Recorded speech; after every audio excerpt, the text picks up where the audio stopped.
इंदिरा और राजीव गांधी के जमाने तक दलित कांग्रेस के साथ जुड़े रहे।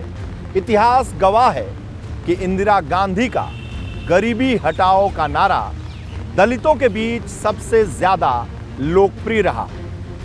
वक्त बदलता गया और यूपी की सियासत भी। यूपी की कांग्रेस धीरे धीरे वहां की जातिगत दलदल की राजनीति में फंसती चली गई और बसपा के उदय के साथ ही बचा खुचा कांग्रेस का वोट बैंक वो भी खत्म होता गया।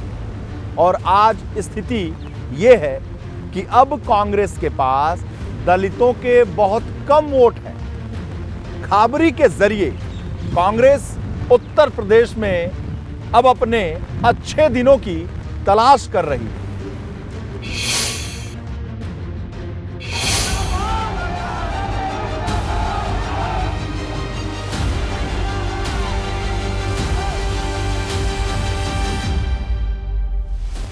विधानसभा चुनाव में प्रियंका गांधी की जोर शोर से एंट्री हुई थी।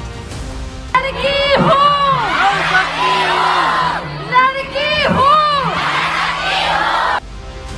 लेकिन नतीजे आए तो प्रियंका के हाथ खाली रहे।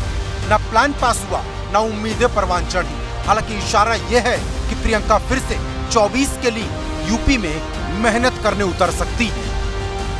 चुनाव का कोई साल भर तो बीता नहीं। असेंबली चुनाव के कितने दिन हुए हैं?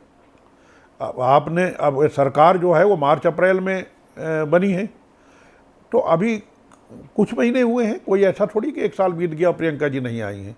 आई हैं, उन्होंने समय दिया है और समय देंगी। संगठन में उन्होंने पूरा अपनी ताकत लगाई है और लगाएंगी। और उन्हीं के निर्देश पे ही हम लोग काम कर रहे हैं और काम करेंगे। यानी यूपी में क्या हो रहा है इस पर प्रियंका की पूरी नजर है। और ऐसा भी हो सकता है कि रायबरेली या अमेठी कहीं से प्रियंका चुनाव लड़ती नजर आए। प्रियंका गांधी का घर है उत्तर प्रदेश, पूरा परिवार इलाहाबाद का रहने वाला है, सारे यहाँ के लोग हैं। कहाँ जाएंगे? उत्तर प्रदेश छोड़कर कहाँ जाएंगे? वो कुछ काम ऐसे पार्टी के हैं, पार्टी में जिम्मेदारियाँ उस पर काम कर रही हैं। अभी बीच में माँ की तबीयत खराब थी सोनिया जी की, तो उसमें परिवार के साथ लगातार काम कर रही थी, उनकी सेवा कर रही थी।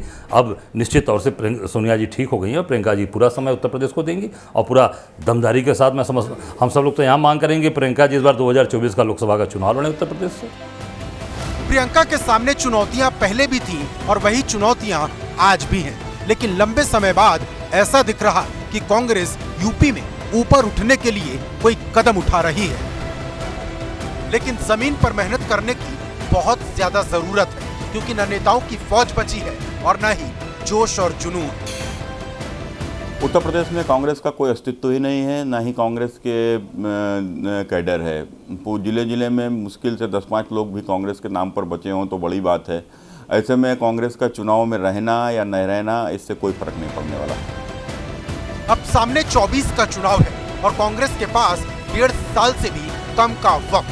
प्रियंका ने संगठन में जान फूंकने की कोशिश तो की है, लेकिन पार्ट टाइम पॉलिटिक्स को लेकर लगने वाले आरोपों का भी उन्हें जवाब देना होगा। पदयात्रा के साथ राहुल ने इसकी शुरुआत जरूर कर दी, लेकिन यूपी में अभी भी ऐसे किसी बड़े कार्यक्रम का इंतजार है। जमीन पे उतर के लोगों से जुड़ना होगा। जब वो ऐसा कर पाएंगे तभी जाके कांग्रेस के जिंदा होने की कोई आशा जगेगी। अन्यथा प्रियंका हो, राहुल हो, ये सब कार्यक्रम करते रह जाएं। अगर लोकल जिला के जो पदाधिकारी हैं, जो नेता हैं, या जिन्होंने अच्छे काल में रेवड़ियाँ खाई हैं, रबड़ी खाई है सत्ता की, वो अगर नहीं जुटेंगे, ज़मीन पर नहीं जाएंगे, तो कांग्रेस कैसे जिंदा होगी? संगठन को दोबारा से ताकतवर बनाना होगा, खड़ा करना होगा और इन लोगों को सड़क पर उतरना होगा, तभी काम होगा। सारे प्लान फेल हो जाएंगे अगर ये ज़मीन पर उतरकर काम नहीं करेंगे।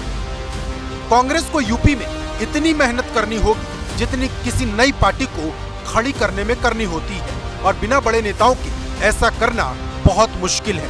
क्योंकि एबीपी गंगा से बात करते हुए प्रियंका ने साफ कह दिया था कि उन नेताओं के लिए दरवाजे बंद हो चुके हैं जो मुश्किल वक्त में पार्टी छोड़कर चले गए थे। ये बड़ी बात कह रही है प्रियंका जी। मैं बहुत बड़ी बात कह रही हूँ। जो इन परिस्थितियों में अपनी पार्टी को छोड़ के चले जाए, जिसकी लड़ने की हिम्मत नहीं है, उसके लिए इस पार्टी के चाहे वो कोई भी हो, उत्तर प्रदेश में जब तक मैं प्रभारी हूँ दरवाजे बंद रहेंगे। क्योंकि अमूमन राजनीति में तो कहते हैं कि जब हिम्मत चाहिए थी लड़ने के लिए, जब आपको लड़ना चाहिए था, तब आप दुम दबा के भागे और अब आपको फिर से जगह मिलनी चाहिए। अब 24 के चुनाव के लिए प्रियंका फिर से यूपी में दम भरने वाली है, लेकिन इस बार नतीजा क्या होगा इस पर सबकी नजरें टिकी होंगी, क्योंकि इस बार अगर प्रियंका का प्लान फेल हो गया तो उनके राजनीतिक भविष्य पर कई सवाल खड़े हो जाएंगे। Bureau report, ABP Ganga.